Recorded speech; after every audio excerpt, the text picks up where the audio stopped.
It's the Hero Show. Welcome to the Hero Show, everybody. Starring the irreproachable John Hersey and the irrepressible Andrew Bernstein. I am Andrew Bernstein, and you are indubitably John Hersey. How you doing this morning, John? I'm excellent. I imagine you're pretty excited today, kid from Brooklyn, to talk about our hero today. Yeah, yeah. Especially, I'm talking to somebody who's irreproachable, except probably by the lovely Miss Rosalie. Queen Rosalie the First might have the prerogative to reproach you, but nobody else can. And and yes, Jackie Robinson is a true American hero. I grew up. I was never a Dodger fan. I was always a Yankees fan. Was my but my mother was a big Brooklyn Dodger fan, and so Jackie Robinson was a household name, in my house. They were never my team, but I certainly had an enormous amount of respect for not just what a great player he was, John, but the moral stature of the man, of what he went through and what he overcame. And like you said before the show, quoting Ernest Shackleton, obstacles are just things to be overcome. Well, Jackie Robinson overcame a lot of obstacles to excel in Major League Baseball, didn't he? Absolutely. One of the things I love about this show and doing this show is it just gives me so much spiritual fuel. And the amount of spiritual fuel that this guy packed into a short life of only 53 years is mind boggling. He's just an incredible person, incredible athlete. Yeah, yeah, you're right. Unfortunately, he died young. His dates were 1919 to 1972. There he is, Jackie Robinson, his Brooklyn Dodger uniform. And I can remember, certainly old enough to remember when he died in 1972. And I was very, very sad. Yeah, he was only, you're right, he was only 53 years old. Middle name is Roosevelt, right? Jack Roosevelt Robinson. Yeah. Named after Theodore Roosevelt, Republican president of the United States, who died. I think Teddy Roosevelt died just shortly after. It was right around the time of his birth. I think He it was died shortly before. 25 days before Jackie Robinson was born. So yeah, he was named in tribute to Teddy And Roosevelt. perhaps, yeah, and perhaps we should comment on this for at least a second. Of course, most Black Americans back then who were interested in politics at all were Republicans because the Democrats were the party of Jim Crow and the KKK and segregation and night riders and lynchings and everything. Uh, but Teddy Roosevelt, as president, I think it was in 1901, had Booker T. Washington to the White House for dinner. And what a fuss I was reading about that a couple of years ago. What a fuss that raised amongst white Southerners who was, I can't repeat some of the things they said. It's just vile. But yeah, I mean, they were just absolutely outraged that the president of the United States would have a black man, to dinner at the White House. And this is Booker T. Washington we're talking about. This is one of the greatest educators this country has ever produced. But yeah, there was terrible outrage about that, and so Jackie Robinson, born in Georgia, in 1919 I could say heyday, but I didn't want to say height, during the depths of the Jim Crow era, was born into that kind of atmosphere. Not to say that all white Southerners were racist. We know they weren't. The Republicans were certainly much less bad than the Democrats. But still, there was a lot of racial animosity and legally enforced segregation that Jackie Robinson was born into in Georgia. So, uh, family moved to Absolutely. California. Yeah. Family moved to California when he was young, didn't they? Yeah, I think he was 16 months old when his father left his mother, and she shortly thereafter decided to move the family out to Pasadena, California, where Jack would grow up. Jackie. Jackie was what he was called later by the press, but named, of course, by his parents, Jack Roosevelt Robinson. And the racism wasn't quite as bad in Pasadena, but it wasn't great either. They lived in a pretty nice neighborhood, well established. lots of rich whites who looked down. They were very prejudiced, and some of them would call the cops when Jack was outside playing. Oh, there's a little black kid in our neighborhood, and one of them apparently told the cops, "Well, my wife is scared of black people." So it gives you an indication of the times, and so Jack experienced prejudice very, very early on. I think he was 8 years old when he got into a shouting match with a little white girl who started calling him racial slurs. And soon after, her father came out and started throwing rocks at him. And so they got into this rock slinging match, the two of them. But he was rebellious against this racism very, very early in his life. Yeah, and and certainly with good reason. And it's interesting to note here, just on the political end for a second, that for most of his adult life, Jackie Robinson was a Republican. He campaigned for Richard Nixon in 1960. I think he left the Republican, and again, for the reason being that the Republicans were less bad on race issues than the Democrats.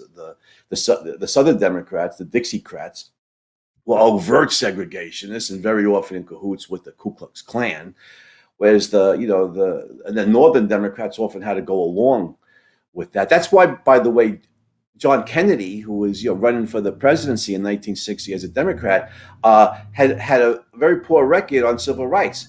I doubt John Kennedy himself was a segregationist, but he voted, to keep party unity with the Dixiecrats in the Senate. And Nixon actually had a better record on civil rights issues, and Robinson, supported him. But Robinson's favorite Republican was Nelson Rockefeller, governor of New York State. Who was a kind of a liberal, Republican. But I think Robinson became a Democrat in 1964 when Barry Goldwater was nominated. But if I remember correctly, he reverted back to the Republican Party before he died. So he was a Republican most of his life. But that's interesting today. We did discuss race issues today, but that's not our topic, is it? Our topic is breaking the color barrier in baseball. And by the way, what an extraordinary family of athletes. I didn't know until I was reading this recently. His older brother, Mac, won silver in one of the races. I don't remember which one, 1936 Olympics in Berlin, a race that Jesse Owens won gold. Mac Robinson, his brother, won silver. Do you remember what distance that race was? I don't remember the distance, John. It was the 200 meter, and it's funny because Jesse Owens is known for having shown up this Aryan team, and then you have Mac Robinson, Jackie Robinson's older brother, coming in second, and just bringing it home for America, bringing home the medal after medal. It's incredible. Yeah, what a family of athletes. This wasn't. I think Mac Robinson did this. I think he had, if I remember correctly, I think he had a heart condition. And he was this great sprinter. Anyhow, one of Jackie's older brothers. But Jack Robinson, you're right. Jack Robinson excelled in so many different sports. Baseball was like his one of it. He was better football, much better football player, basketball player, and track star. Baseball was like his fourth sport. He ends up being a Major League Baseball Hall of Famer.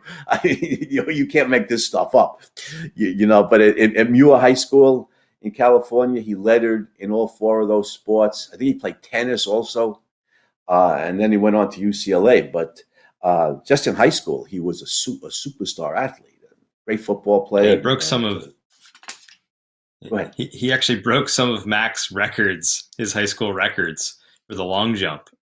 And so, I mean, Mac is going and winning gold or silver rather in track and field and playing on the Olympic team. And here you've got his younger brother who's beating his high school record. So who knows what would have become of Jack if he had been born in another time and been able to sort of pick and choose from the sports at his leisure. Who knows what sort of superstar he might have become in one of these other fields. Right. The Mac and Jack Robinson. What a combination they were. Professionally, the NFL wasn't much of a league back then. Major League Baseball was vastly more popular. Today, given the the popularity of the National Football League, and given Jack Robinson's abilities, he might have gone into football, as a running back or a quarterback. On the other hand, some people choose baseball. One, because you're less likely to have your knees all torn up. You can have a longer playing career generally in Major League Baseball than in the NFL.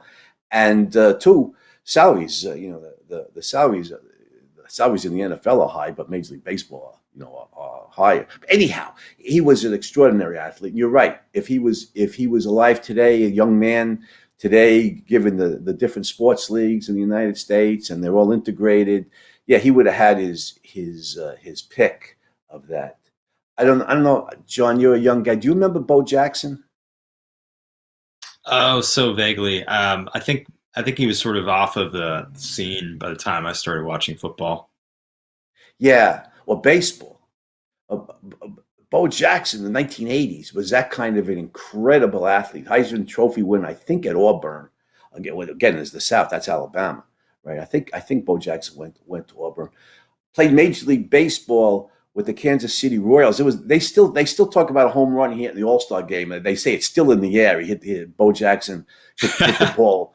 Hit the ball so far, like 1985 or something like that. And he decided to go play the NFL as a hobby, play the second sport, messed up his hip, and he had to retire from football, and he had to retire from baseball. And I'm not sure Bo Jackson could even walk anymore. His hips, were so bad. It's really sad because he was like Jackie Robinson. He was an incredible athlete in all these different sports. Was lucky enough to become of age in the 1980s when when the NFL was a big league, all these leagues were integrated, and he could play both. I just want one more thing. We'll get back to Jack Robinson. In the 1980s, he was such a superstar, Bo Jackson. He was the equivalent of Michael Jordan. That's how big he was, say, circa 1985.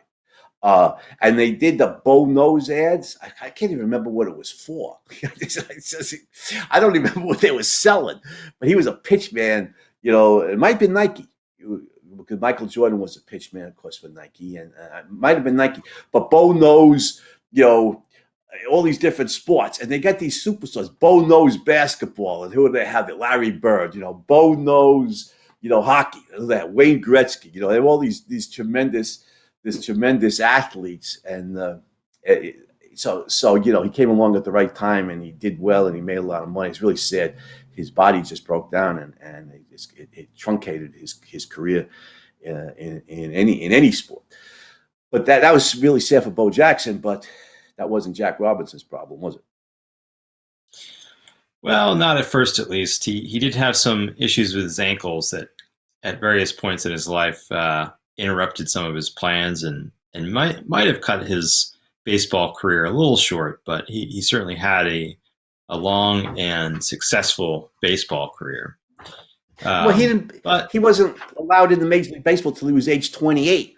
So he was an old rookie. He still got in 10, really solid years. And we should point out today's April 15th, right?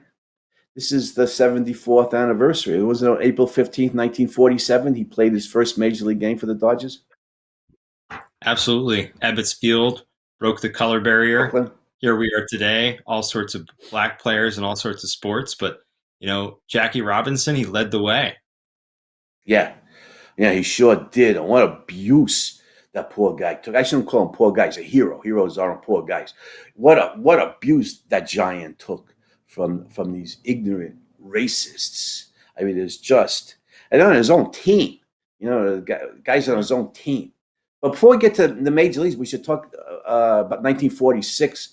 What did should we say anything else about his extraordinary athletic career in college, or his experiences in the Army before we go to minor league baseball? Absolutely, yeah. So, Yeah, go ahead. well, I mean, he leaves college, drops out of college a semester before graduating, and this also tests just his independence. He didn't care. I mean, he's obviously getting resistance from his family, from a lot of his peers, people telling him, stay, graduate. But he's planning on starting a family with the woman he's fallen in love with, Rachel Esom. And as we know, they would go on to have a long and happy marriage. But he wants to break out and start his sports career.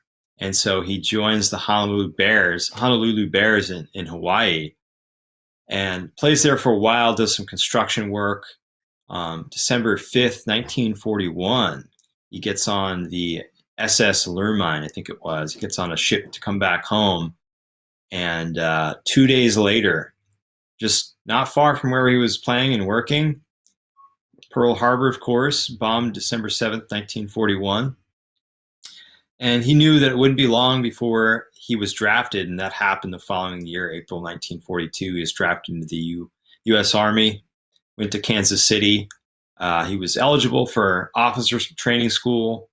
He was denied, although he had all the qualifications. He and several other black applicants were denied admittance into the officer training school. But, Joe Louis, heavyweight champion of the world, they met, became friends, and Joe called a friend at the War Department, and not long after that, Jackie Robinson is allowed into officer training school, and he's allowed to join the baseball team there, I believe. So, at first denied admittance to all these different programs that basically whites only there in Kansas City, and then doors start opening once he makes a good friend in Joe Louis. Yeah, it's nice to have the heavyweight champ of the world in your corner. Joe Louis was, a tremendous fighter, arguably, second only to Muhammad Ali as the greatest heavyweight champion of history. And yeah, he befriends Joe Louis, which helps him a lot. Before that, I think we should mention. I just gotta say, it's just flabbergasted. He had lettered in four sports at Muir High School, in basketball, baseball, football, track and field, and he was on the tennis team, in high school, and then at UCLA also. He was the first to letter in those four sports. I'm not sure if he played tennis there, but he lettered in baseball, basketball, football, and track and field. So he knew he was just an extraordinary athlete. And he was court-martialed to come back to the Army. He was court-martialed over some trumped-up racist charges, wasn't he? Yeah, a decade before Rosa Parks. He boarded a bus, and I actually think that this bus was a non-segregated Army bus because the Army had commissioned non-segregated buses. But the driver told him, because he had hurt his ankle, and so he gets on the bus and he just takes the first seat he can find. He doesn't want to put more weight on his ankle than he needs to.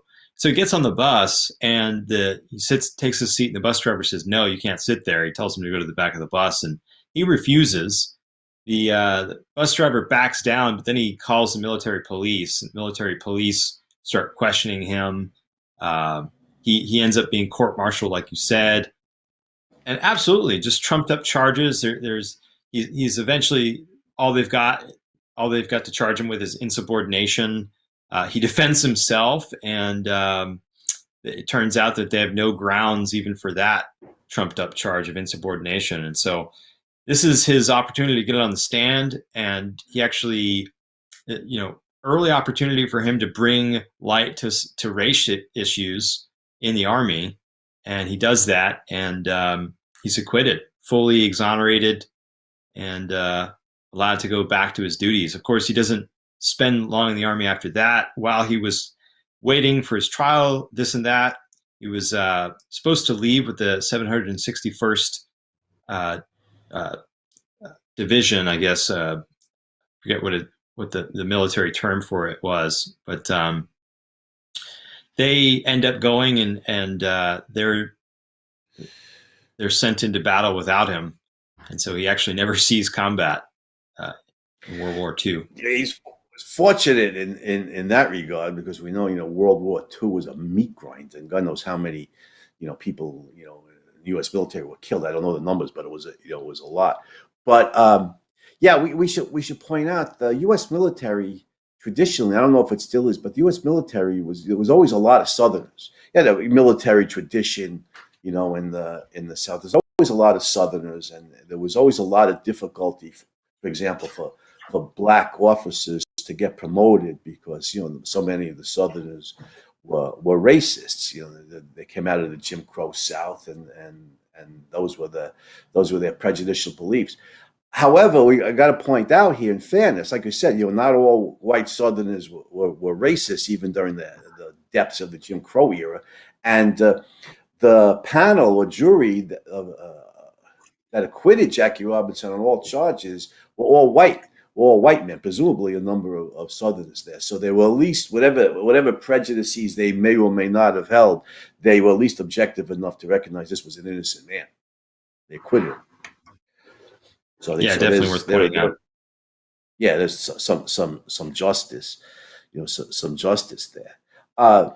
So yeah, because you're right, he didn't see combat. I mean, because he's acquitted on all charges, he got an honorable discharge in November of 1944. Because the war was still raging. So thank God that Jackie Robinson wasn't one of the many soldiers who were killed or maimed in battle. And now he's confronted with the task of making a living, the relationship with Rachel Easom, who he marries, and so he was playing football at first, wasn't he? For some semi-pro teams or some small pro teams, as I recall, after he got out of the Army. Yeah, I know he had earlier played for the Honolulu Bears. After he gets out of the Army, he goes to Sam Houston College in Texas, and actually works under a man that we ought to mention here.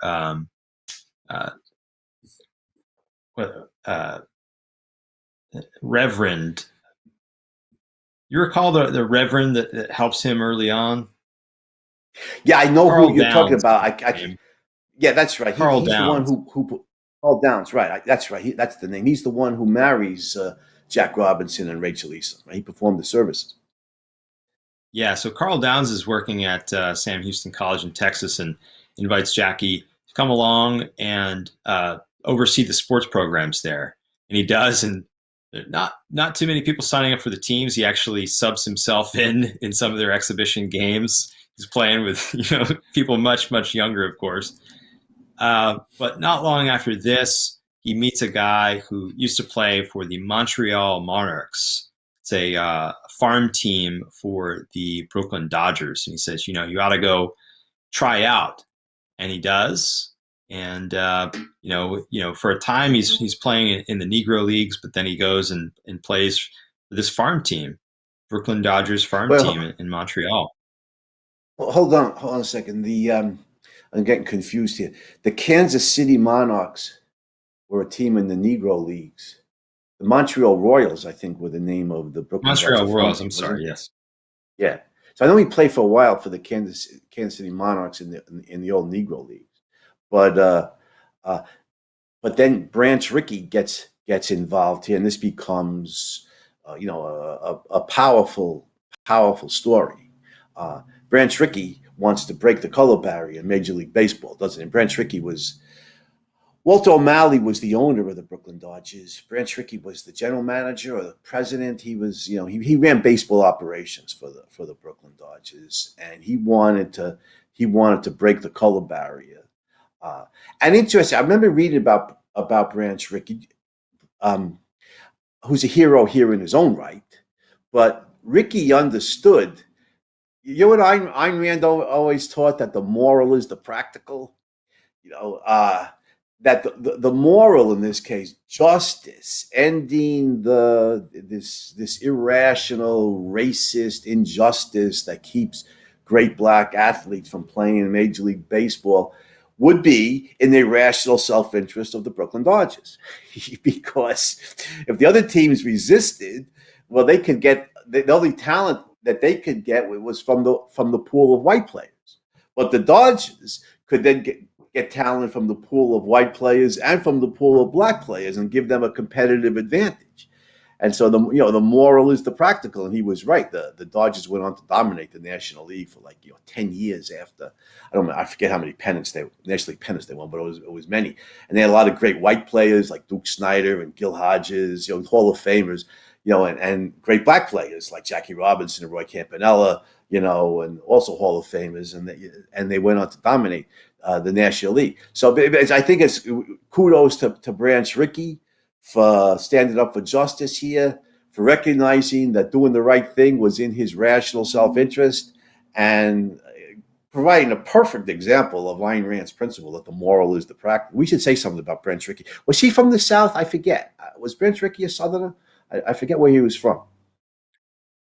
I don't know. I know he was the son of an Episcopal minister, was it? And he felt that it was his calling to help integrate the league.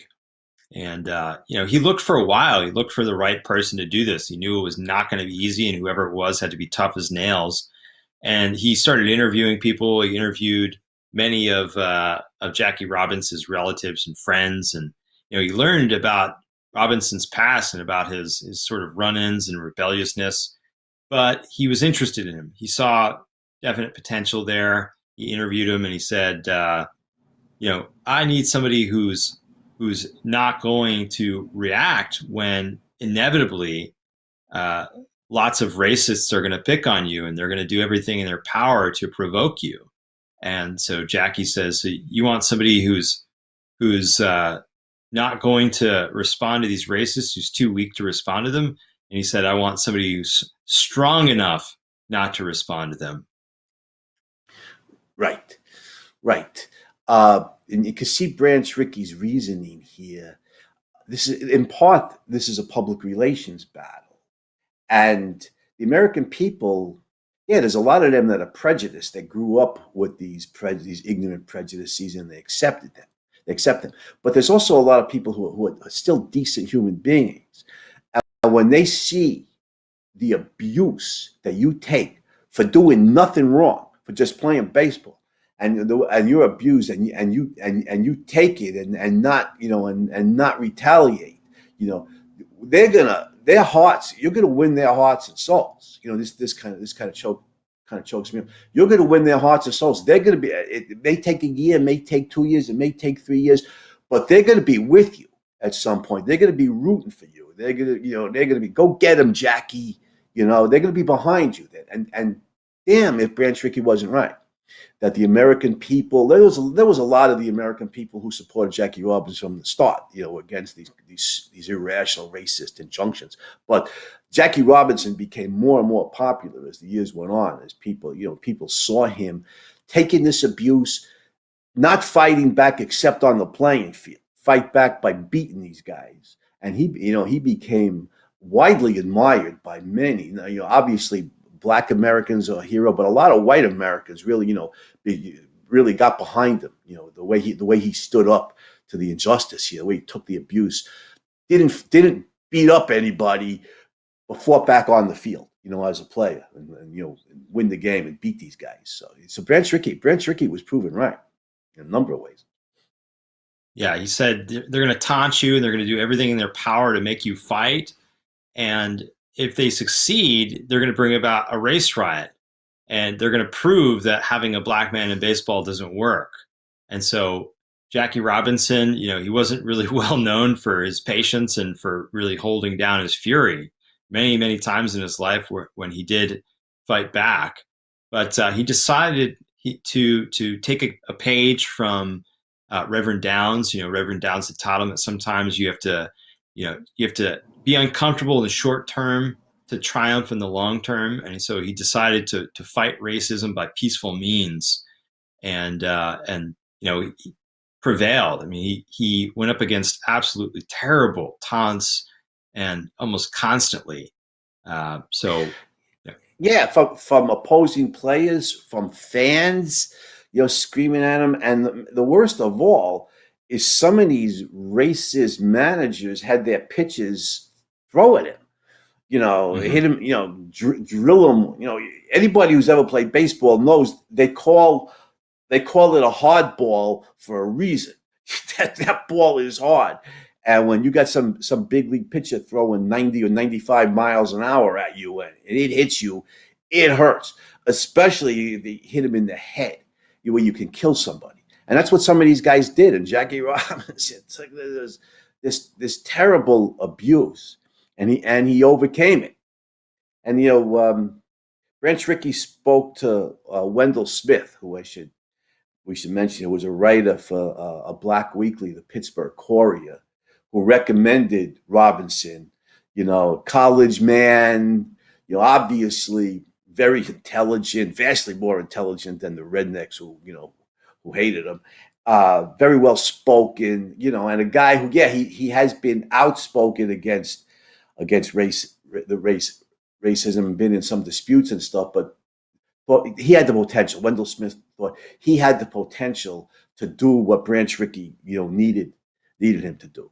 And so, Wendell Smith had some influence here on Branch Rickey's choice.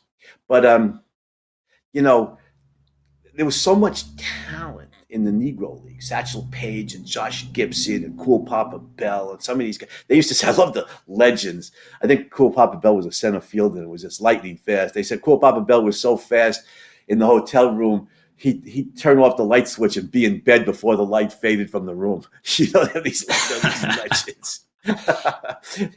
These legends. But Jack Robinson wasn't even anywhere near the top of the list in the best players of the old Negro leagues. And sadly, Larry Doby, who integrated the American League just, I don't know, a month or two after, shortly in the same year, 1947, playing for the Cleveland Indians, was a very good player. Larry Doby may be in the Hall of Fame now. I don't remember, but he was a very good player, first black player in the American League for Cleveland. But he said Josh Gibson, the great catcher in the old Negro leagues, who may have been the greatest player in the Negro leagues, was heartbroken that he wasn't the one chosen to integrate Major League Baseball, because he was the best player, and he was just a superstar player. And his dream, he's a baseball player, wanted to play in the big leagues, and he got passed over. Larry Doby said that one of the reasons Josh Gibson died young is because he was heartbroken, over that time.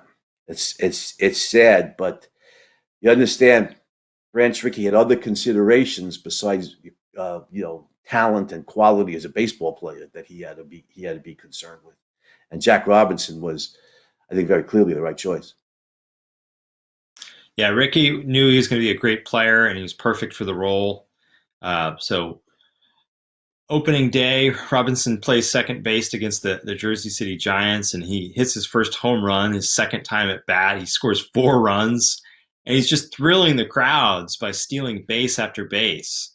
This is his first game with the Royals. They win 14-1. It was just beautiful debut. But the fans were brutally racist. Pitchers throwing at his head at one of the press conferences. So he asked him, so what will you do if a pitcher throws a ball at your head? And he just said, I'll duck. Yes, really can't do. Was it Torrey Hunter a few years ago? I don't remember. Torrey Hunter was a center fielder for the Minnesota Twins, and I think he played for some other teams too. Pitcher hit him when he was at the plate. He picked the ball up and threw it back at the pitcher. Jack, which makes sense. I mean, that's an eye for an eye, right? A hard ball for a hard ball. But Jack Robinson couldn't do that. He was, under strict orders from Branch Rickey not to retaliate. By the way, we should mention something from that first game with the Montreal Royals, the 1946. First of all, they had spring training in Florida, which was segregated, and that one, that was a brutal time, for Jack Robinson. He had just gotten married, wasn't he? Married in 1946, right before that. He and Rachel were married, but anyway, it was just the segregation. He couldn't stay with his white teammates. He couldn't eat with them. They all these racists. They locked the facilities so the team couldn't work out. They locked the stadium so they locked out so they couldn't play the game.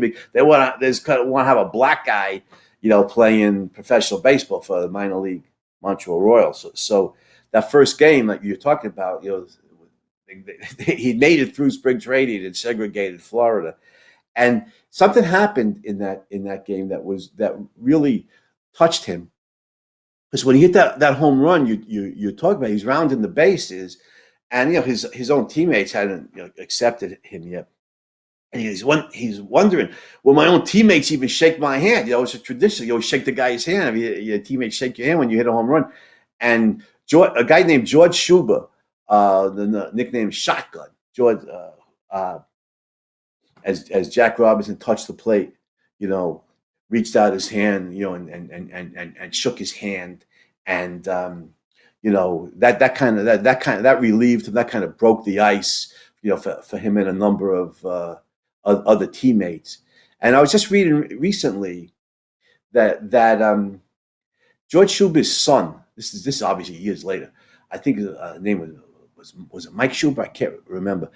Got sent home from school one day because he was taunting some poor overweight kid, and he said his father told him, that's not the way to do it. He said, we respect everybody. People are equal. Doesn't matter, if they're overweight or underweight, or they're black or white or Asian or whatever. And so George Schuber was a real principled guy, and he's and that first handshake when Jack Robinson hit his home run, meant a lot to Jackie Robinson, and helped some of the teammates on the Montreal Royals, I think, break the ice and start to accept having a black guy as a teammate. Yeah, you're absolutely right. And Florida was this stronghold of racism still. Jim Crow segregated South. Many of the games they played, some of the players would try to slide into him. He played second base. They'd try to slide into him with their metal cleats. And so Robinson was just raging inside. And throughout the season, he had trouble eating and sleeping. But this really fueled his performance. And he ended the season with a .349 batting average, best in the league. Royals' best season ever. They win the pennant, and then they go to the minor league World Series. And September 26th, 1946, them versus the Louisville Colonels. They kick it off. They lose the first game, but then they win the next two games, and then they head to Montreal for the rest of the series. And the Royals end up winning the World Series, this minor league World Series title. And you talk about finding his appreciation and being accepted. The fans chased him out of the clubhouse, but not to beat him this time. They lifted him on their shoulders and paraded him down Ontario Street in Montreal. Oh, nice. Nice. Now, we should mention he was the internationally most valuable player that year too, in 1946. Yes, and it's Montreal. Canada there's a lot of things about Canada that I can criticize, but Canada doesn't have the history of racial tensions and racism that the United States had. Never had slavery. There's never any Jim Crow laws, and I think the Canadians were better able to accept Jackie having a black player more readily than a lot of the Americans were.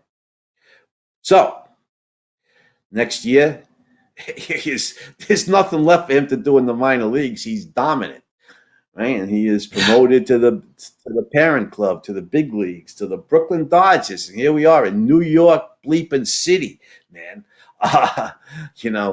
Right across the East River from Manhattan, in Ebbets Field in Brooklyn. And here we are, first year in the big leagues. And the racism doesn't abate yet, does it? In fact, it might even escalate here. Yeah, I mean, he's experiencing racism from his own teammates. Pitcher Curly Higbee, he wants off the team because Robinson's now on the team. He actually ends up getting traded. Another guy, Fred Dixie Walker, he wants off the team as well, but he's too valuable, and Branch Rickey doesn't allow him to leave. And Dixie Walker was a National League batting champion. He was a superstar. He was a great player. I think he was their right fielder. He was a great player. The nickname, wasn't the first name Fred? the nickname Dixie tells us something. I'm not sure what state he was from, but clearly, from Dixie, south of the Mason-Dixon line, and so many of those guys were just brutal segregationists. They were just racists, and unfortunately, Dixie Walker was a great player, but he wasn't, he wasn't a moral paragon in that regard. He accepted the ignorant prejudices that he'd been raised with. So, Yeah, but many of the teams throughout the league had threatened to go on strike, and Walker was actually, I guess, assigned to telegraph the other teams as soon as Robinson went on the field. They were all going to walk off and go on strike. And so, here we are 74 years later. It was this day, 74 years ago, April 15th, 1947, that number 42 walks on the field. And, telegraph might have gone out, but nobody threw in the towel. Nobody stopped playing baseball just because of that. And very, very quickly, Robinson begins to win fans for himself. right, right, and there's a couple of factors involved here. One is his great teammate Pee Wee Reese, right? Pee Wee Reese was a shortstop, great shortstop on those Brooklyn Dodger team. He's a Hall of Famer himself. I think Pee Wee had been raised, at least part of his life, his youth, I think, was in the segregated South. Mm-hmm. I don't in Kentucky, I believe, but Pee Wee was able to overcome that. And he's great line from Pee Wee Reese. He said, "quote You can hate a man for many things. You can hate a man for many reasons. Color is not one of them." Unquote. Now that is very insightful. And reminiscent of Martin Luther King's later line. That his dream of our children being judged by the content of their character, not by the color of their skin. Yeah, you can hate a man for being violent. You can hate him for being dishonest. You can hate him for having zero work ethic and not getting done, and not being productive. But what does skin color have to do with anything? It means nothing. And so Pee Wee Reese was able to overcome that. And there's that famous story. There's the conflicting accounts, but some of them, and the movie version 42. We should mention the movie version 42 was outstanding. Who played Jackie Robinson in 42? The actor who just passed away recently. Wasn't it that real sad story? That great black actor who just passed away. I can't remember his name, but anyhow, 42. Great movie, recommend it. And in the movie version and in other accounts, it's in Cincinnati, which is right across the Ohio River from Kentucky, and Covington, Kentucky, right? And there's a lot, 1947, a lot of segregationists there, and according to a number of accounts, and the one presented in the film, Pee Wee Reese, white Southerner, comes over to Jackie Robinson and puts his arm around him. Yeah, it's just raining down racial slurs there in the stadium, and it's just so bad that Pee Wee Reese just feels compelled to do something about this abuse that one of his teammates is being subject to, and so he puts his arm around him in solidarity. And if you're watching this on YouTube, you can see there's this is such a monumental moment in baseball history that they built a monument to it. And so this statue in Coney Island, Pee Wee Reese and Jackie Robinson, in this moment of solidarity. And Jackie has won himself fans on the team, fans in the stadium, and really proved a lot of people wrong. They proved also, many people thought that having Jackie on the team was bad for business. And you said earlier, the moral is the practical. And he proved that wrong too. I mean, they had to, some of the trains, they had to add train cars to some of their routes to accommodate the extra traffic of people going to see the Dodgers on their away games. People just love to see him play. And he was such a dramatic player to watch because one of his signature moves was to steal bases. I mean, in his career, he stole home 19 times. It was just correct. Which is very difficult to do, to steal the plate. Yeah. Yeah, right. And by this 1947, New York City had a sizable black population, of workers who come north during the war because so many white guys were in the army. There were industrial jobs available that were much better than the agricultural jobs that were largely available in the South, especially to blacks in the South. The schools were better in the North. There was less racism in the North. There was no Jim Crow segregation in the North. So there's a number of blacks living in New York City by 1947, and many of them embraced Jack Robinson as one of their heroes. And Ebbets Field then attracted a large number of black fans. Plus, it's New York City. It's still a bunch of, it's still racist there. I mean, I grew up, in Brooklyn, 1960s. I can remember, racist there, but it's not New York in the 1940s. New York City in the 1940s was not, Alabama. And so there were, a lot of white fans, who were not racist, who were behind Jackie Robinson and wanted to break the color barrier, wanted to see him succeed, wanted to, lift these irrational racist injunctions against Black Americans. So yeah, Brent Trickey was right in a number of ways. It gave them a competitive advantage, in larger talent pool from which to attract players, and it was a moneymaker. Fans came to see Jack Robinson, and so Brant proved Branch Rickey right. Plus, some of the racists around the National League actually helped unify the Dodgers.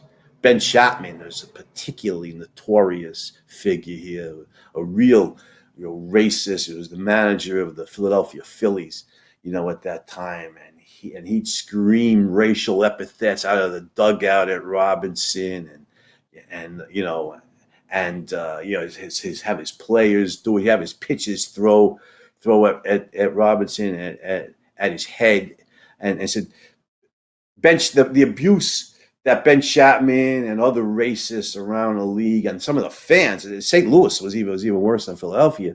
That so much of this hideous abuse that was heaped on Jack Robinson helped actually bring the Dodgers together. Pee Wee Reese is one example, but some of the guys, who might have had some racist tendencies to begin with, when they saw one, Jack Robinson's a good guy. He's a really good player, and he's a good guy. And this abuse he's getting is completely unjust. It helped bring a lot of the players to rally, or the Dodgers players to rally, around Jack Robinson. And there's a scene in the movie in '42, if you remember. The owner of the Phillies calls Ben Chapman into his office. He's reading a newspaper editorial, who's just scathing, accurate, honestly, but legitimately scathing towards Ben Chapman and the Phillies for the racist abuse they're heaping on Jack Robinson. Ben Chapman says to the owner, "That was probably written by a Jew." It's not funny. It's not funny, wow. But the owner says, "I don't care who wrote it. This is what they're saying about us in the newspapers." And again, Branch Rickey, right? There's a lot of decent people in the United States, and were horrified at this abuse and rallied behind Jack Robinson. So he had a great year, right? He was Rookie of the Year in 1947, and went on to bigger and better things, in his major league career. 1949, he was National League MVP, wasn't he? Absolutely. I mean, 48, he has his best season yet. He leads the league in hits, stolen bases, RBIs. His batting average is near 300. And he becomes the first black player voted onto the All-Star team. And so he's bringing attention to racial issues.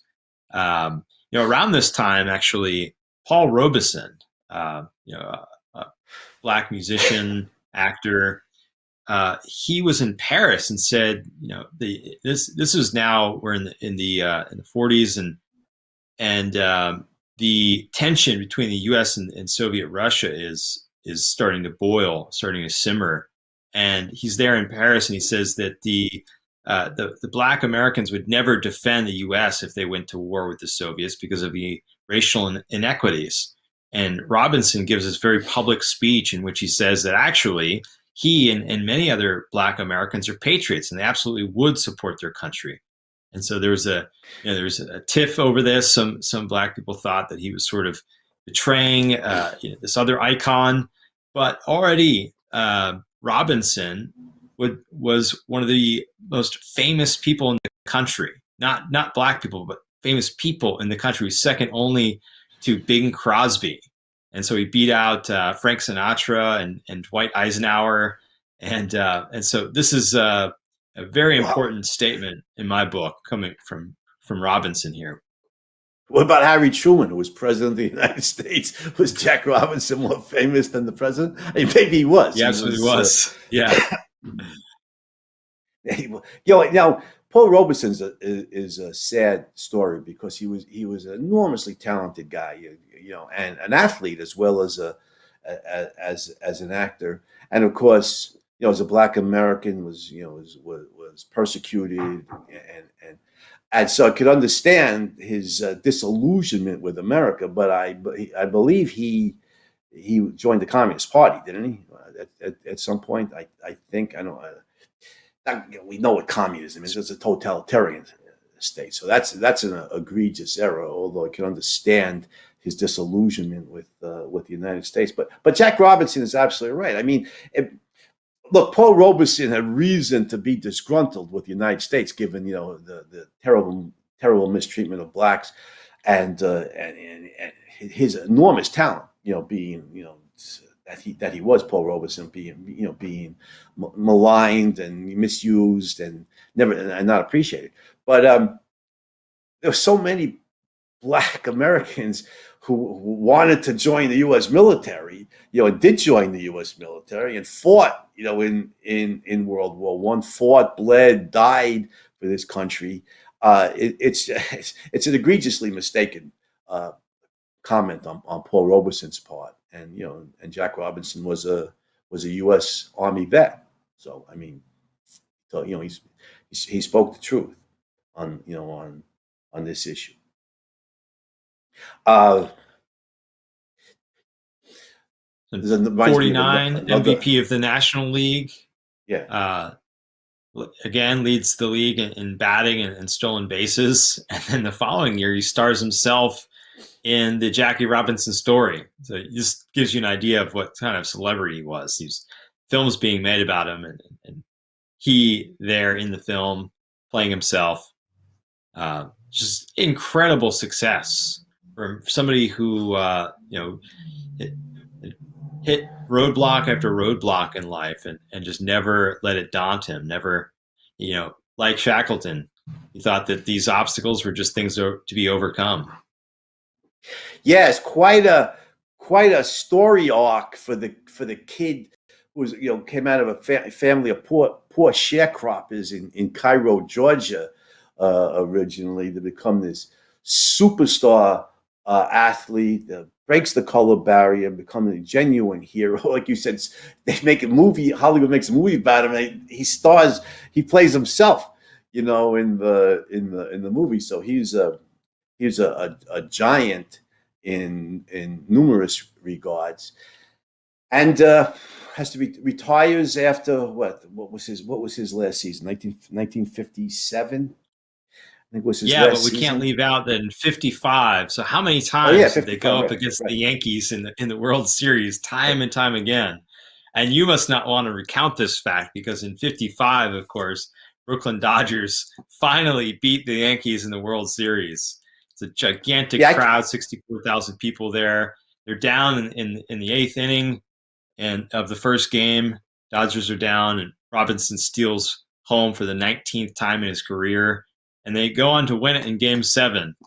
And, they reached the pinnacle. Finally, Jackie Robinson has achieved what he wants in his baseball career. And he's got a couple of years left in him, but his ankle injury from earlier in his life is really catching up with him. And, in 57, he signs to become vice president, first Black vice president of an American corporation, of a major American corporation in the U.S., becomes vice president of Chock full of Nuts, sort of like the Starbucks of its time. And, I guess when word got out and the Dodgers decided to trade him to the New York Giants, and he just threw the towel in. He said, "I'm not going to go play for the Giants, this team I've been playing against all these years. So, he was already there. He's 37 years old. Incredible 311 batting average, 137 home runs. Just these stats are incredible. 197 stolen bases, and he just paved the way for black players across the league and across the U.S. and in other leagues. And by this time, you had Willie Mays and Hank Aaron and Satchel Paige playing in the major league. He really helped establish the African American presence in not just baseball, but in other sports as well. Right. Willie Mays, Hank Aaron, two guys who are anybody shortlist, of the greatest players in baseball history, and yeah, you're right. Jackie Robinson paved the way for them after the 1957 season. Oh, by the way, I have to say, as a Yankee fan, in 1956, the following year, the Yankees beat the Dodgers again in the World Series, and that's when Don Lawson pitched the perfect game in the 1956 World Series. It was a 2-0 game. I think I'm too young to remember this. Although I was 5 in 1956. I think Mickey Mantle hit a home run in that game. Lawson pitched a perfect game, and the Yankees won that game. I think it was 2-0. Be that as it may, you're right. 55 was the moment for the Brooklyn Dodgers. They finally, beat the Yankees, climbed to the pinnacle of success, won the World Series, and Jackie Robinson, everybody who knew Jackie Robinson, he was a fierce competitor. I mean, he just wanted to win. He just wanted to beat you. So they finally did it, in 55. And 2 years later, when he retired, I think it was after the 57 season that the Dodgers moved to L.A., and the Giants moved from New York to San Francisco, which is ironic that Jack Robinson needed to retire. Then he had injuries. He started he's got a late start, because of the color barrier. He was 28, so now he's 30. He's 37, and because it would have been homecoming.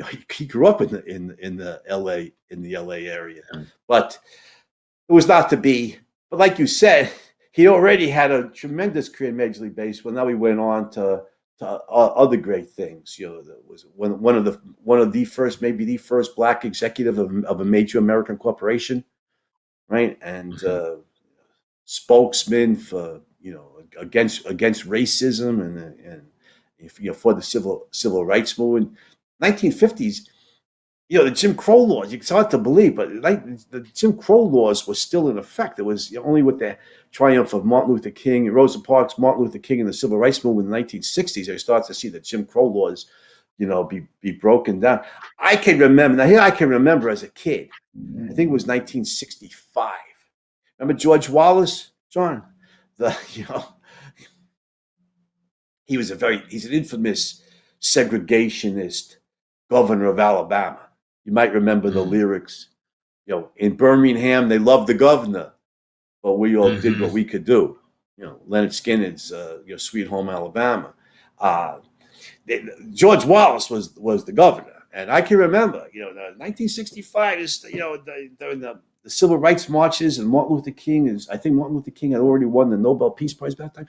And George Wallace fulminating from the pulpit, with a big Confederate flag behind him. Segregation today, segregation tomorrow, segregation forever. I think that was 1965 when Wallace uttered those infamous lines. Well, Jackie Robinson, was one of the main figures in American consciousness opposing that kind of vicious irrationality. So he had a lot of other accomplishments besides, desegregating baseball and breaking the color barrier in baseball. Yeah. He threw his weight into the civil rights movement. He was actually there, standing close by Martin Luther King while he gave his "I Have a Dream" speech in 1963. He becomes the first black American inducted into the Baseball Hall of Fame in 1962. And then in 1972, the Dodgers retire number 42 for good. And 1972 was the year Jackie unfortunately had a heart attack, and his funeral just brought out tens and I think hundreds of thousands of people. And I can in remember 97, that. Yeah, go ahead. I can remember that. Remember 1972. That? Yes. Yeah, I was 21.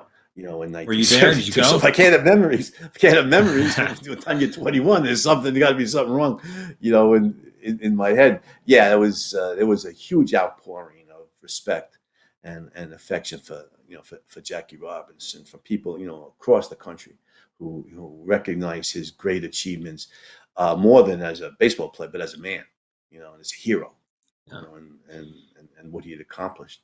And April 15th, today, the day that Jackie Robinson, played the first major league, was the first black guy to play in Major League Baseball since, like, I don't know, 1880s, which is, ancient history in baseball. I think today is the day. Is Jackie Robinson Day, right? Where all the players across the major leagues, where number 42 has been retired. Yeah. Nobody could wear it. It was retired by the Dodgers in '72, and then it was retired by the MLB in 1997, the Major League Baseball. They got rid of it, but then in 2004 they established Jackie Robinson Day, and so today and tomorrow, if you turn on the games, and there's a ton of games, all the players, umpires, everybody on the field, all wearing number 42 in honor of Jackie Robinson's tremendous achievements in racial integration of baseball. A lot of teams have retired numbers of their players, but Jackie Robinson's 42 is the only number that's been retired by Major League Baseball, that nobody can wear it. And they grandfathered in the guys who were wearing number 42 at the time could wear it until they retired, and nobody else. And I think the last guy to wear 42 was the great Mariano Rivera, of the New York Yankees, the greatest relief pitcher of all time, and a great person. And a great person in his own right, a real stand-up guy, a very strong moral character. And so it's really fitting that Rivera should be the last one to wear. I think he was the last, who was still playing, and who wore number 42. A real morally upright guy. And a poor kid from Panama, struggled, and became a major league superstar. In fact, come to think of it, just a couple of years ago, he became the first and the only guy to be elected into the Hall of Fame unanimously, right, Rivera? I think. Well, he deserved it. There's other guys. I don't know how, Willie Mays or Babe Ruth, Joe DiMaggio, these other guys didn't get elected unanimously, but Rivera certainly did. I think Jack Robinson would have approved, a guy like, not just a great player like Rivera, but a real morally upright guy like Rivera to be the last guy to wear his number. So that's very fitting. Last guy, except for Jackie Robinson Day. So today and tomorrow they're celebrating it this year, 2 days this year. But it's just an incredible honor to this man, and what an incredible hero. I mean, he just gives me so much spiritual fuel thinking about what he did. Absolutely, he is a man amongst men. He is a true hero, and you're right. Spiritual fuel, accomplished all this in like his fourth best sport, and overcame this horrendous and violent racist adversity to become a Major League Baseball Hall of Famer. It's more important. He's a Hall of Famer as a human being, and that I think we can all draw courage and inspiration from. Obstacles are just things to be overcome, Ernest Shackleton said, and Jackie Robinson certainly proved it. And I think with this, I'm going to salute Jackie Robinson on Jackie Robinson Day, and I'm going to wish you have a more heroic day. And everybody out there in Hero Land, have a more heroic life, everybody.